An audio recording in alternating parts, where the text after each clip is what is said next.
What's up, guys? Carolina Jackpot coming at you. It's Thursday evening, week 16 of the college football season. We got regular season games, and we got some conference championship games. And guess what? You guessed it. We have one less conference championship game now than we were going to have when I wrote the games down on this piece of paper. The Louisiana versus Coastal Carolina Sun Belt Conference Championship game has been canceled due to COVID issues with the Coastal Carolina program. Are you all just as sick of this bullshit as I am? I mean, really, it's getting old. It's been old. But anyway, they're not going to play that one, so I don't know how the champion will be determined there. But their chances of going to a New Year's Six Bowl, I think, are probably done. All right, let's jump into these full bore.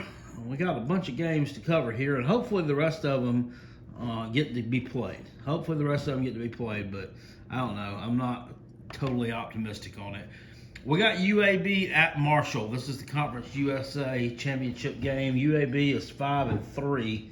On the year. One of those losses was a loss at Miami in week number 2 of the season. And Marshall, the Thundering Herd, is 7-1.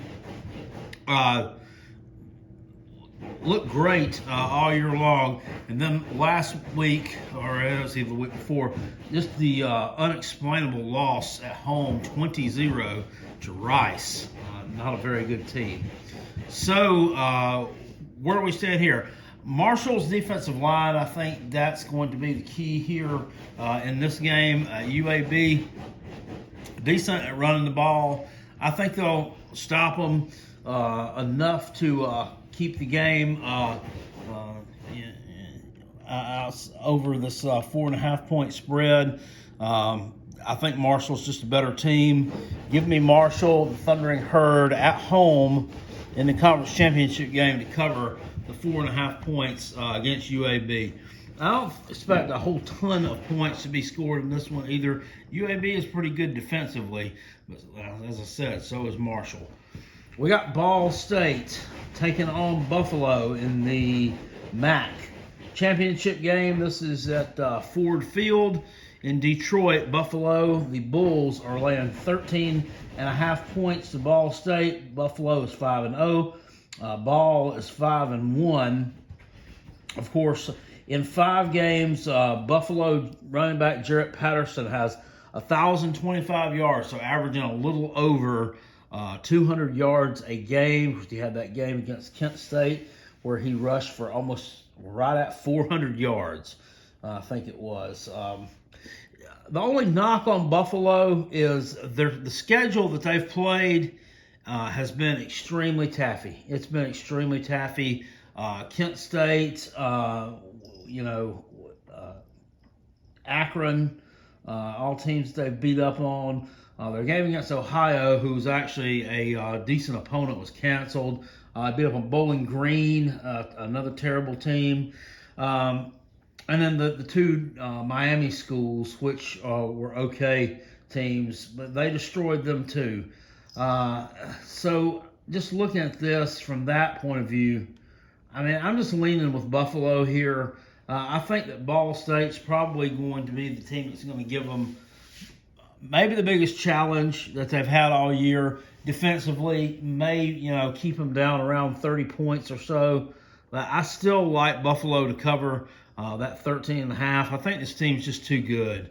They're just too good. They're really explosive. Especially running the ball with Patterson. I like the way they play, and I think they'll get this win. And it's not going to be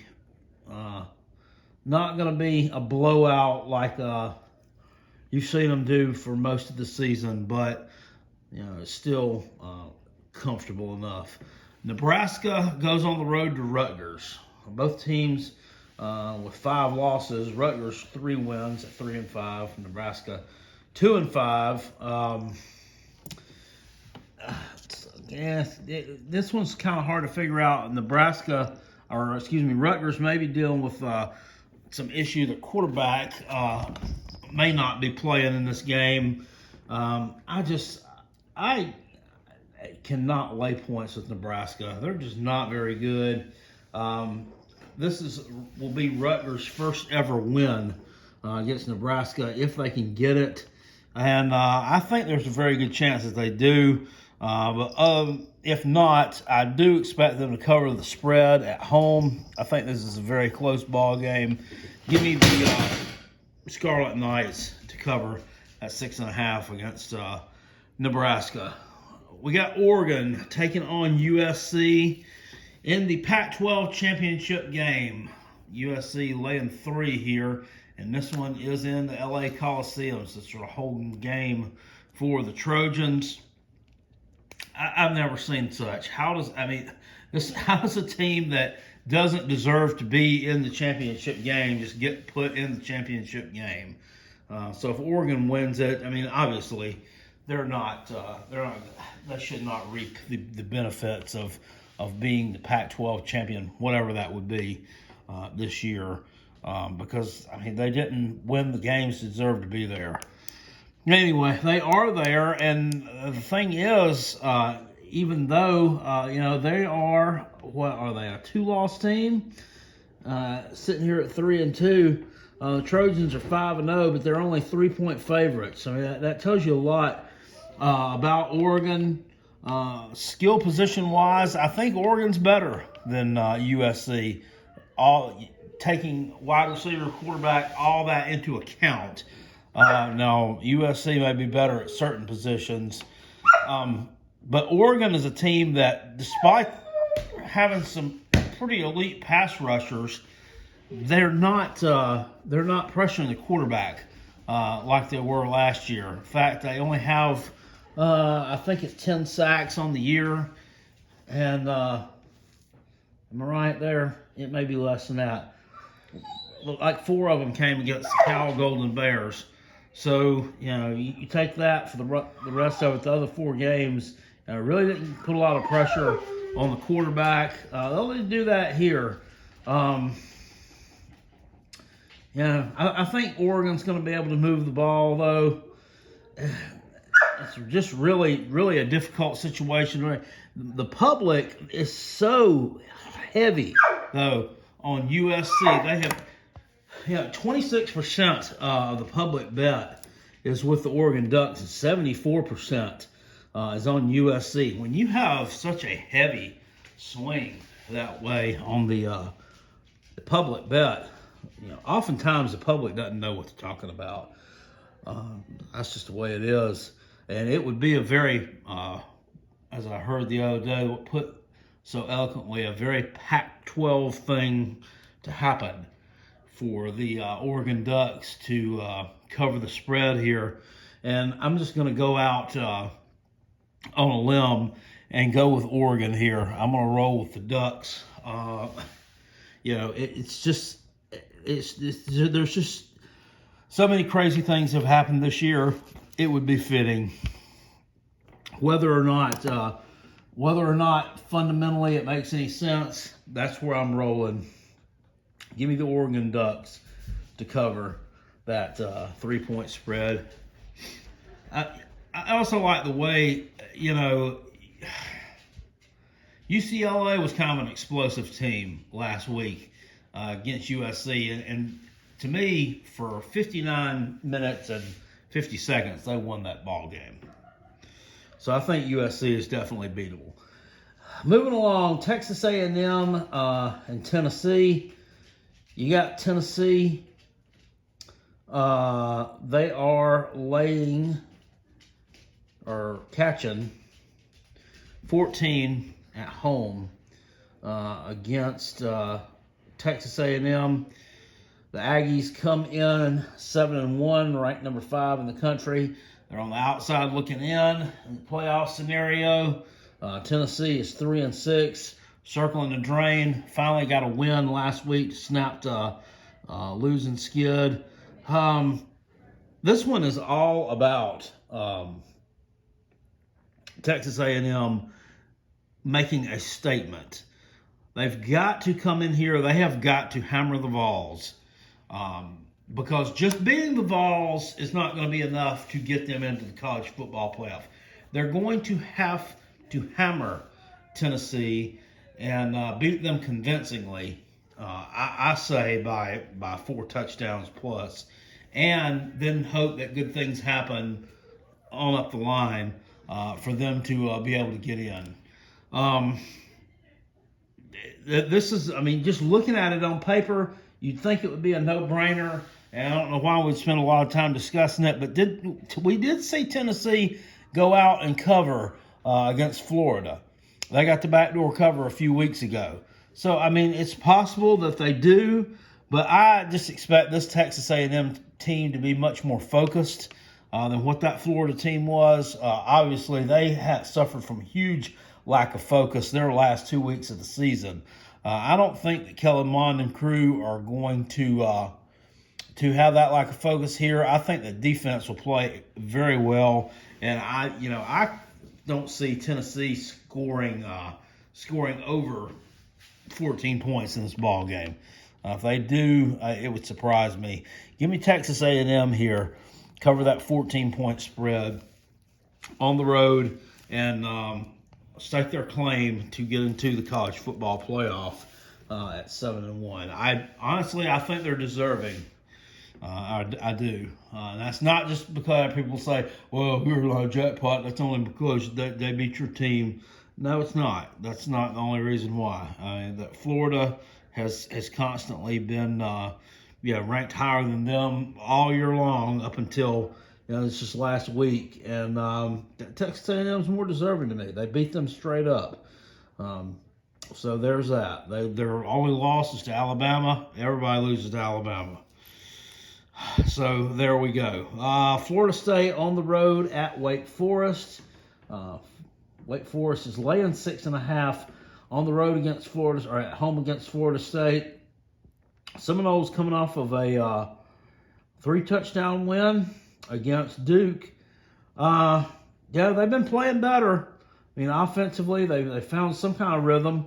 They're moving the ball. The dual threat quarterback, Jordan Travis, brings a totally new dimension to that Florida State offense, one that they haven't had in quite some time. And, just looking at this 6.5, I've gotten this. I was able to jump on this when it was 11, and it's been bet all the way down to 6.5. At this 6.5, I would be tempted to stay away from it. People look at that and say, well, I think this may be a bit of an overreaction to last week's win. And just the betting public, the people that don't really pay a lot of attention to this stuff, they just lump Duke and Wake Forest like in the same category together. Make no mistake about it, Wake Forest is much better than Duke. They're much better coached, just a much better team all around. So with that being said, 6.5 points, I'm going to have to roll with Wake Forest, the home team in this one. I like Florida State, and when I got this one at Florida State plus 11, I took Florida State because I don't think that they are that much better than Florida State.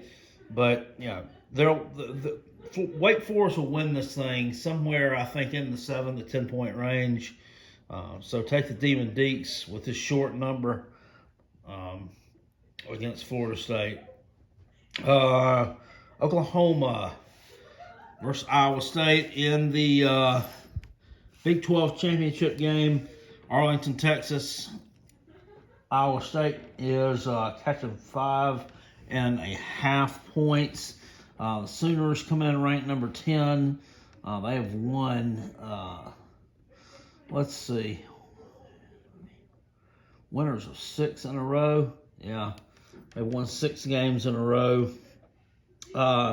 Defensively, playing a lot better, especially, really the last, the last 5 games really have been playing well defensively. Iowa State, they're able to move the ball. Their quarterback Brock Purdy, it's done a nice job for them. But in the Big 12, you just don't normally see this in the championship game scenario. I don't see a lot of these teams beating each other 2 times. I think Oklahoma's just been on a roll, and that West Virginia team that Iowa State beat a couple weeks ago, that was just kind of an outlier to me. They beat Kansas State up 3 weeks ago when Kansas State was down to like 52 players that could play on scholarship there. In fact, the game really probably should have been canceled, and it wasn't. Kansas State insisted on playing it. They did have the nice win against Texas a couple weeks ago. This will be a good one. But I think Oklahoma is just a better team. I think Oklahoma is just the team that's been here before, and will be able to, just a little bit more experience in these championship game type situations. So give me the Sooners to cover that 5.5 in the Big 12 championship game. Moving along, we got Washington State going on the road, taking on the Utah Utes. They are catching 10.5 on the highway in, Salt Lake City. Washington State's had some games canceled. Also, they haven't played since like Halloween.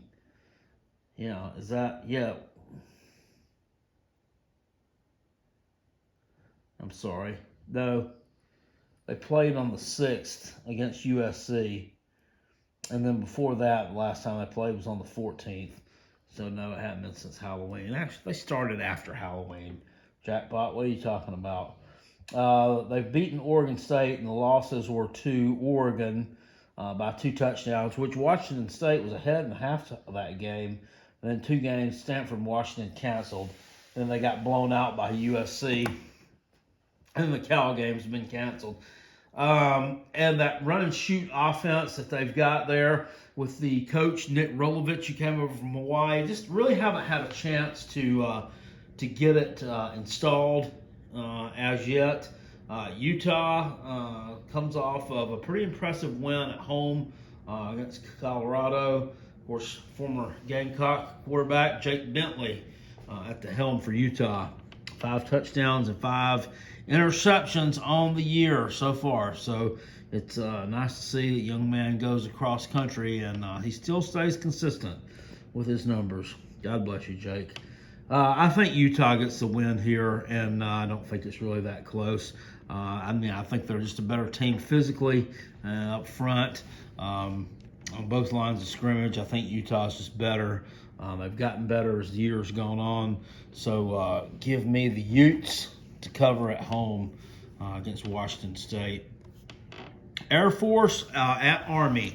This would be the Commander-in-Chief's Trophy game, which the winner of this matchup will get that trophy, as Army has already taken down Navy. Air Force didn't play Navy, so this is kind of, once again, the COVID year champion, if you will, whoever will win this one. Army is catching 3 at home. Now, I've seen this game listed as a pick'em, and then the lines moved a little bit. I'm not really sure what the shift in the line is all about. If you look at these 2 teams statistically, they're almost even. They're almost even as far as where they're ranked in the country as far as passing offense, rushing defense, pass defense, all that. Those metrics, they're pretty much even. Of course, the Black Knights have played twice as many games as what Air Force has. They're coming with a record of 8-2. Air Force 3-2. Army's riding pretty high after that, and the line now has already moved to 2.5. Army's riding pretty high. Nice win last week against Navy. Home game here, and that's just what I'm gonna base this on. Air Force has gone all the way across the country. Different time zone, all that stuff. Could be a little bit of a hangover there. Give me the Army Black Knights here to cover that spread. I think they get the win just by virtue of this one being at home. We got Northwestern taking on Ohio State in the Big Ten championship game at the Lucas Oil Stadium in Indianapolis. Hopefully this one gets played. I heard some rumblings, I think it was over on the Uncle Lou live chat this evening, about this one getting canceled. This gets canceled, I really just don't see how Ohio State gets in the playoff. I have been a solid backer of them to get into the playoff because I think they are one of the 4 best teams in the country. But if they don't play this game, they're not able to. They're just not going to have the resume, despite what the eye test tells you, despite what last year tells you, despite what the paper tells you. They're just not going to have the resume, wins and losses wise, to get in. So there again, we're talking Texas A&M, the importance of them having a really good showing against the Tennessee Vols. Ohio State defensively not as good as what they have been in the past, but still formidable enough. Northwestern's offense ranks number 102 in the country. So their passing offense is really bad. They're just a wet fart. That's how I look at teams like this. I call them a wet fart because they're just boring to watch, but at the same time, they grind up clock, they play disciplined football, they play assignment football, and then win games. That thing against Michigan State the other week was just a total abomination. I don't know where that came from. Defensively, they're ranked number 12 in the country. So there you go. That's why they're ranked number 14 in the country, despite the fact that they can't move the ball. They're able to stop people. They're going to have some trouble here with Ohio State, though. I'm afraid this team, the speed and the attack, point of attack, just with running the ball and passing is just elite. It's much different than the other teams they've played this year.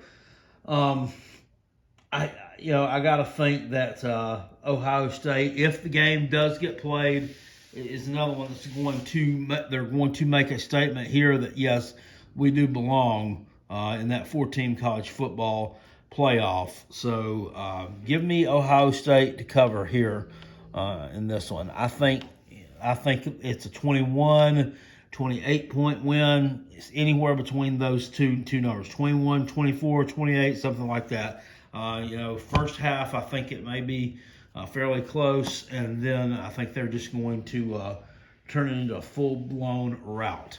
Kind of something like what happened last year when Ohio State took on Wisconsin. That one was close at halftime. I think, in fact, Wisconsin was leading at halftime.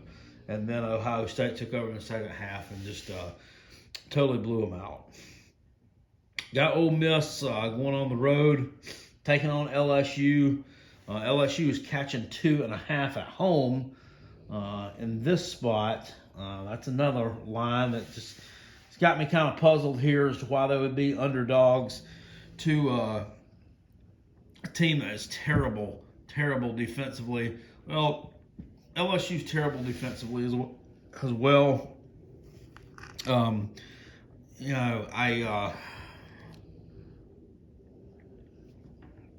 Excuse me. I don't know if they're thinking about a letdown scenario. I haven't seen any significant injuries or anything with LSU. Looking at the public betting here, it opened up as a pick'em, and 60% of the money has now come in on Ole Miss, and they're a 2.5-point favorite. Once again, I'm not really exactly sold on that one. I don't know if the public knows what you're talking about with that.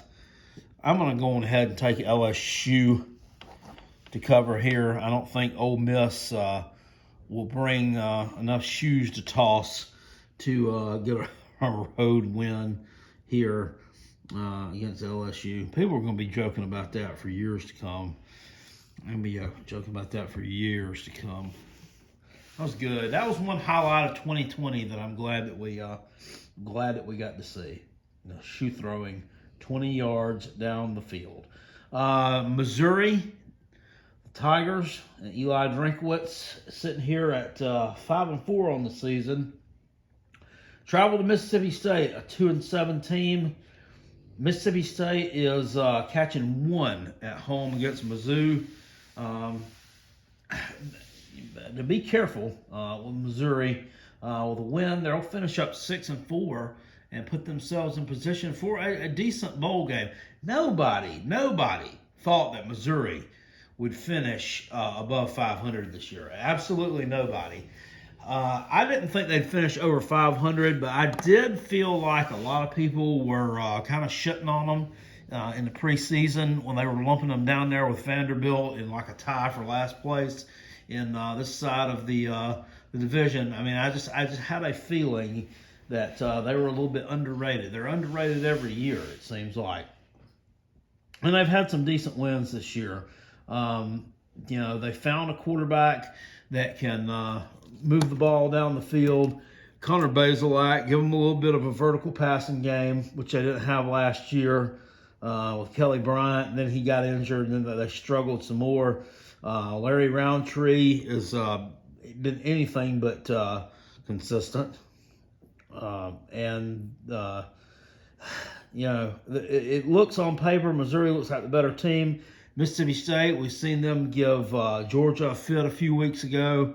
They dropped one to Auburn last week, and the Egg Bowl game against Ole Miss, which Ole Miss is a much more talented team.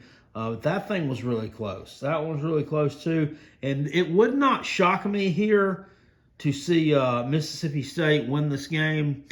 They try to salvage what's been a less than stellar campaign for Mike Leach in his first year. I'm going to go with Missouri, but I would stay away from this game. There's too many moving parts there for me. It could go either way, in my opinion, hence the very, very short line. I will take Missouri. I think they're the better team. They've proven that out on the field, but not necessarily sure it's going to manifest itself Saturday. So that's why I would just stay away from it totally. But, just for the purposes of our video and me picking here, it would be Mizzou or pass. Clemson on the road at Notre Dame. You can tell it's getting late. This is a neutral site game. Clemson versus Notre Dame, 4 p.m. Saturday afternoon, Bank of America Stadium. The Carolina Panthers play for the ACC Championship. It's Notre Dame's first ever appearance in a conference championship game. Of course, they took down the Taters about 6 weeks ago? 47-40, right? In double overtime out in South Bend. And, of course, everybody knows, Trevor Lawrence was out for Clemson. They had some defensive linemen out. I don't think those defensive linemen I don't think that's going to make that much of a difference as far as the score goes and that. Because Clemson rotates these guys in and out all the time anyway. They're constantly just rotating really good players in and out of that defensive line. I heard whose name I haven't heard called for Clemson in a while on defensive line is Brian Brzee, the all-world, all-everything freshman. I call him the Brock Lesnar of college football because he's the next best thing. I don't know. Maybe it's just because he's just a huge white guy with muscles everywhere and just looks like he's just really intense all the time. So I call him the Brock Lesnar of college football. A really good player. I haven't heard a lot from him, though. This is all going to hinge to me on will Travis Etienne be able to run the ball for Clemson? Because last year, or in the last game against Notre Dame, he was not able to. I think that Kyron Williams for Notre Dame is going to be able to move the ball a little bit. They're going to open some holes up. They'll lean on that big offensive line there. I don't see this to be a particularly high-scoring affair. I do think Trevor Lawrence will come out and play really well, but, I mean, let's face it, DJ Uiagalelei played about as well as he could possibly play in the game in South Bend, especially for a freshman making his first road start in probably the most hostile environment that he could possibly have to make it in. He did remarkably well. There were a few throws there, a few things that Trevor Lawrence would have probably done differently that may have made a little bit of a difference in that ball game. But I think some of the loss of some of those players is overrated just a little bit. I think Notre Dame was just the better team on that particular evening in South Bend. I think that had a lot to do with it. Here, this is going to be a de facto home game for Clemson. It's 150 miles up the road from Clemson. What fans can attend will, and it will be full of orange. So with that being said, give me Clemson to win this game. I think that Notre Dame covers the spread. I think they cover that 10.5 points. This is not like the same Notre Dame team that got blown out a few years ago when they played Clemson in the playoffs.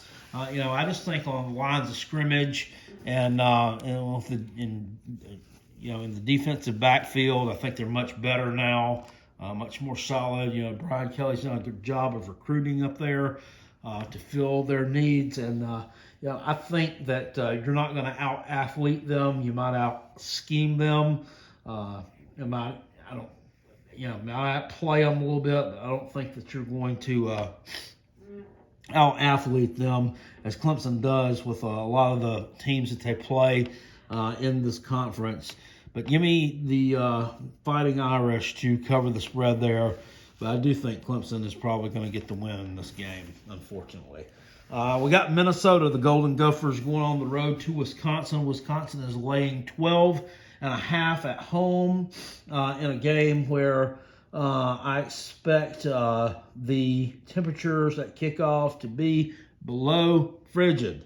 Right now it says it's 34 degrees there and snowing. We know that's a lie. It's probably negative 34 degrees. Holy shit. I couldn't imagine to be there this time of year. I just couldn't do it, man. Minnesota's 3-3. Been playing a little bit better recently. The Badgers are 2-3. Of course, they've been ate up with coronavirus all year long. Graham Mertz, the quarterback, looked like $1 million week one. Ever since then, it's just been kind of hit or miss. Defensively, Wisconsin is ranked number 1 in the country. But this game to me has got 24-17 or something like that written all over it, with Wisconsin winning. I think they're probably the better team and a little bit more talented, just for obvious reasons. They just have not been able to reach that potential this year. But I don't think that they're going to be able to cover this 12.5. I think it's just too many points, and they've just not been playing well enough lately. The over-under on this one is 47. And if I was you, I'd take the under on that. I don't think it's going to hit that 47.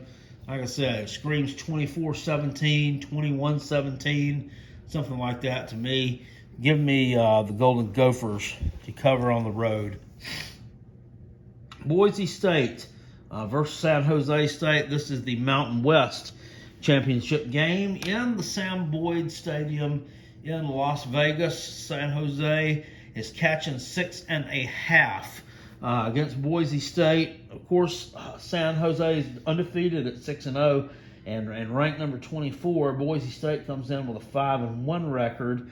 Of course, the one loss that they have was to BYU on their home field.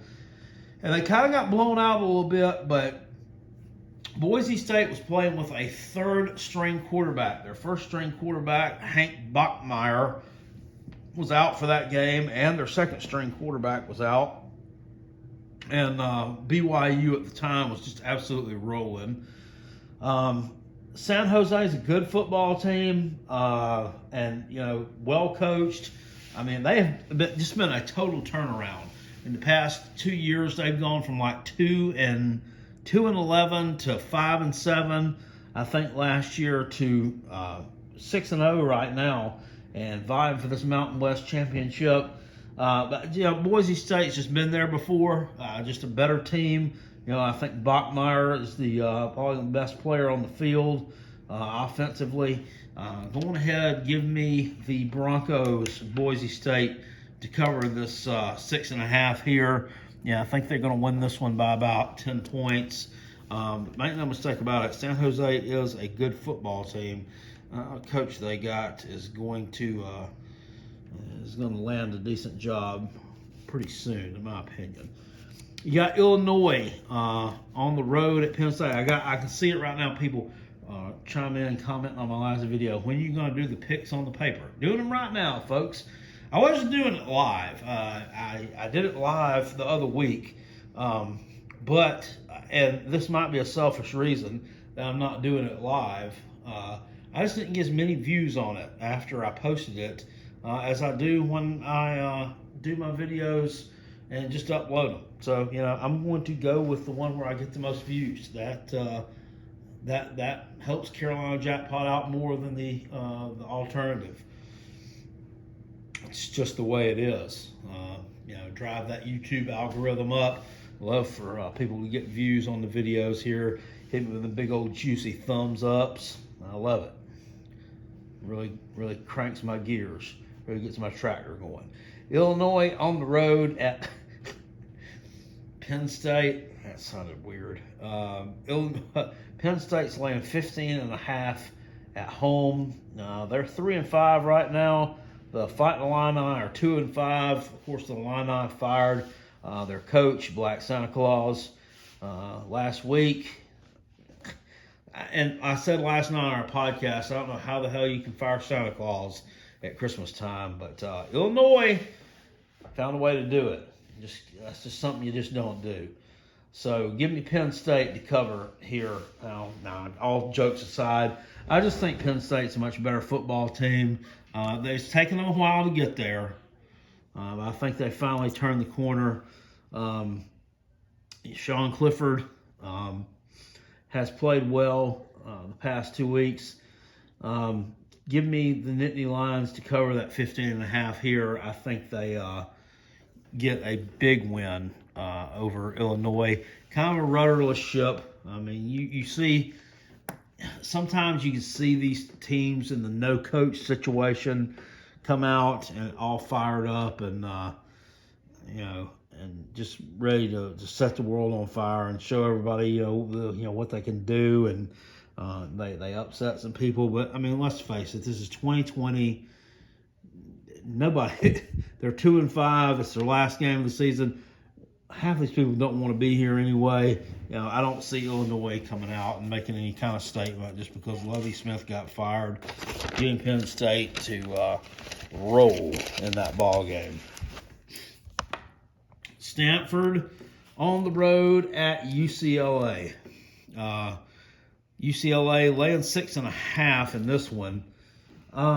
And this one, I mean, it just shows you how these lines just move just from the time I write these out like an hour and a half ago to how it is right now. Now it's up to 7. And at 6.5 points, at 6.5 points, I like UCLA a little bit more than I like them at 7. I think UCLA will be able to run the ball a little bit against Stanford. Stanford's run defense is not really that good. It all depends on how they responded last week. I mean, they, like I said, for 59 minutes and 50 seconds of that ball game, they had USC beat. And in fact, they should have won that ball game.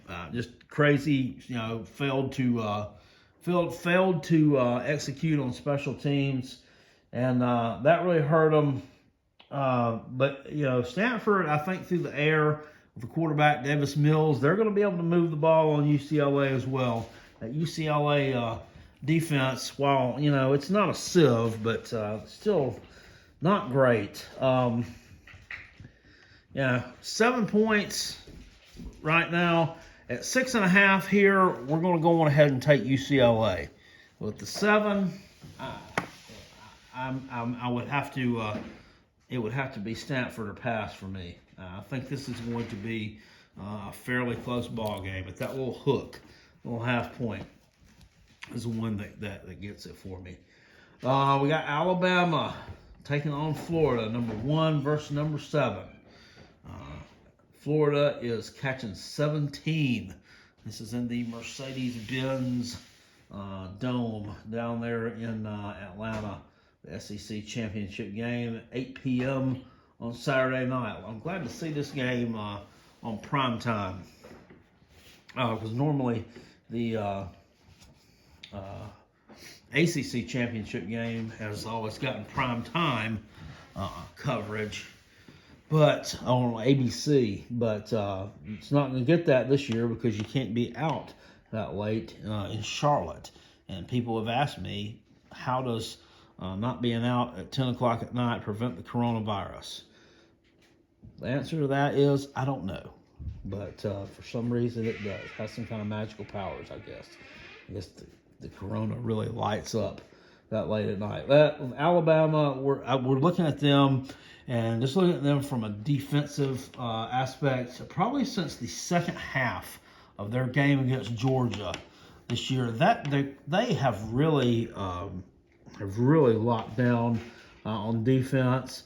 We're talking about they shut out Mississippi State, held Kentucky to 3 points, a 63-3 win, 52-3 over Arkansas. And yes, I realize that these are not great teams that they're shutting out and holding to 3 points, but all Alabama can do is play the schedule. And, I'm not being just an SEC homer here and being one of the Gamecock fans beating the Alabama drum.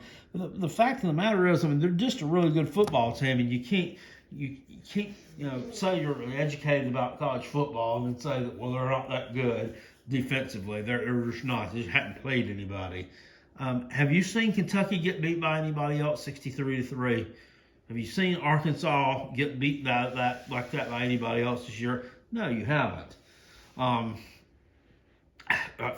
then Florida, I believe, can move the ball, and I think they'll move the ball some, especially in the first quarter. They may come out and kind of punch Alabama in the mouth a little bit. We've seen teams come out and punch them in the mouth a little. Arkansas did it last week. Texas A&M did it early in the year to come out and punch them in the mouth. It doesn't last. It will not be sustained. It will not. Alabama is just like, it's like a wildfire. It just slowly just starts burning, and then there's more and more and more, and all of a sudden the whole side of the mountain is engulfed. That's the analogy I look at when I'm looking at them. With Florida, you got Kyle Pitts. I said, well, Kyle Pitts didn't play against LSU. That's why they lost. No. And I don't think that he's going to be that much of a difference maker in this game either. Alabama with Patrick Surtain and that, out there on the outside, I think that they're going to be able to keep him in check, kind of frustrate him a little bit, make Kyle Trask make some more mistakes, kind of like it did against LSU. I think Bama wins this game going away 21-28 points, giving me the Crimson Tide to cover against Florida. You don't get rich betting against Alabama. You just don't. And this year's version is one of the better ones I've seen. It's Mac Jones going to win the Heisman.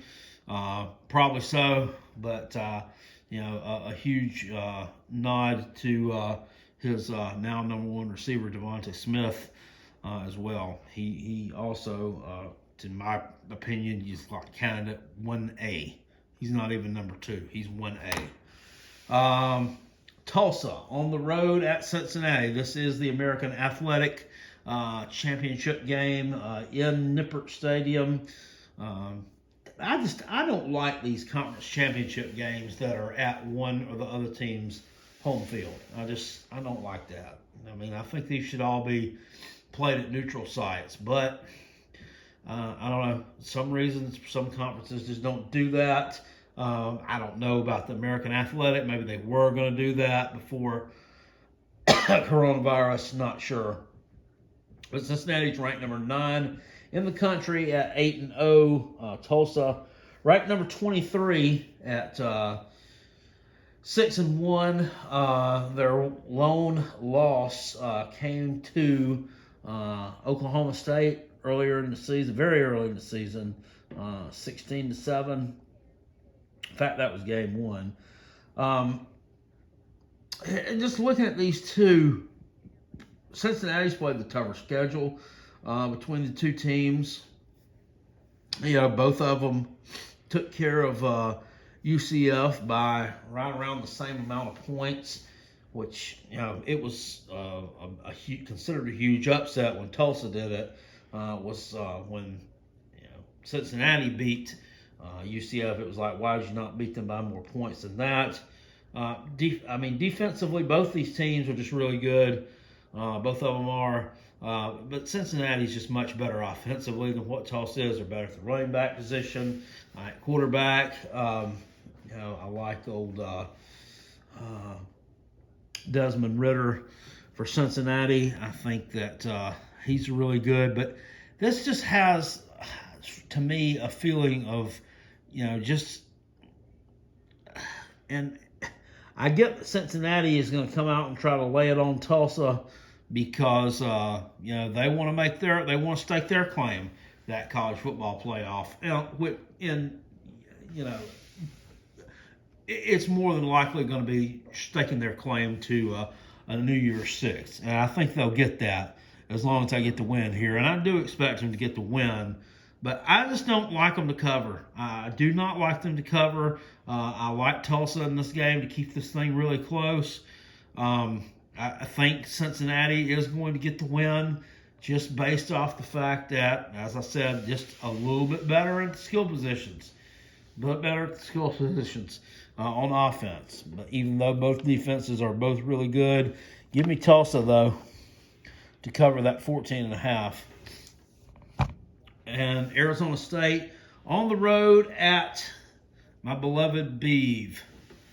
The Beeve is catching 7 points at home in this one. Arizona State, fresh off of a 70-70 ass whipping of the Arizona Wildcats out in the desert that cost Kevin Sumlin his job. Actually, this one was probably just the final nail in the coffin. Losing a lot of games is probably what cost him his job. But 70-7, wow, in a rivalry game. Yeah. And Oregon State they've played well this year. When they've been able to get out there, they haven't had the COVID issues that most of these other teams in the Pac-12 have had at one point or another. Oregon State has remained relatively heebie-jeebie free, but the loss of the quarterback Tristan Gebbia, a hamstring injury, that one's going to hurt. Their running back Jamar Jefferson, a guy who is he's either near or over 1,000 yards right now. Jefferson is doubtful for the game against Arizona State, and that's huge. That's a huge loss. He can't play. If he does play, he's not going to be 100%. 755 yards on the season so far, so he's not quite at 1,000 like I thought, but still a really good player. You saw him play in that game against Oregon. He went off in that one. And I think he's a junior, so hopefully he'll be back in a Beaver uniform next year, and you could see him play in a normal setting, y'all should you owe it to yourself to watch Oregon State game. So you can see Jamar Jefferson. He's got some moves, really shifty type running back, really explosive out of the backfield. Reminds me a lot of the Hawkins kid from Louisville. But knowing that he's probably not going to play here, and without a quarterback, just seeing what Arizona State did last week, I'm going to go on ahead and take them to cover here. I don't want to, but you've only got so many skill position players that are that good. You lost a couple of them. That can really land a major blow to a team like Oregon State, which is, they're fighting that mediocrity line. So I'm going to take Arizona State there to cover that one. All right, guys. Well, that will wrap it up for the Carolina Jackpot picks against the spread for week number 16. And through week 15, I was 141, 138, and 2 against the spread. Really had a bad week last week, which has kind of put me in a hole. So here I need to finish no better than, no worse than 3 games under 500 on these picks to come out even for the rest of the regular season. Now, I will be picking the bowl games, all of them, and it doesn't matter whether it's the Dollar General Bowl, the Yahoo.com Bowl, the Boca Raton Bowl. It doesn't matter, all the way up to the Orange Bowl, the Gator Bowl, whoever. I'm going to pick all those games, so we'll add that to the 2020 season total and get a total grand finale at the end of the season. I appreciate you watching these videos. If you enjoy them, please hit them with a thumbs up. Obviously, they're very popular. I have people requesting it now. And man, I hate it that our college football season is coming to a close. I hate it, and I know you guys hate it as well. I like college basketball a lot. You might not think so because I'm like 5'0" and I look unathletic as all get out, but I love college basketball. I go to as many South Carolina games as I can. I've been to a lot more basketball games over the years than football games. Not just because of the fact that there's more basketball games that you can go to than football games. It's just I don't know. It's just I love it. It's a better spectator sport to me. Football is meant to. I enjoy that more for the tailgates and that when I'm able to go. Just being at home in front of the TV where I can watch that and see everything that's going on much better is the way that I prefer to roll with those.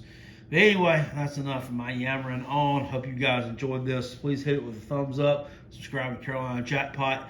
If you are not already, people have asked for a PayPal link for Carolina Jackpot, and I'll put that down in the description box below.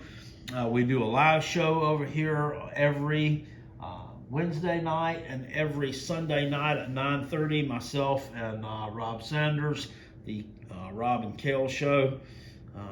You can check that out as well.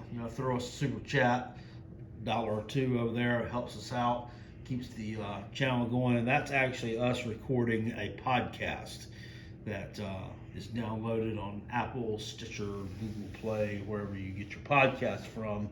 You can find that there. Just search for the Rob and Kale Show, and you can listen to that if you're not able to watch it being recorded live on YouTube. All right, that's about it, guys. I will see y'all later. I appreciate it.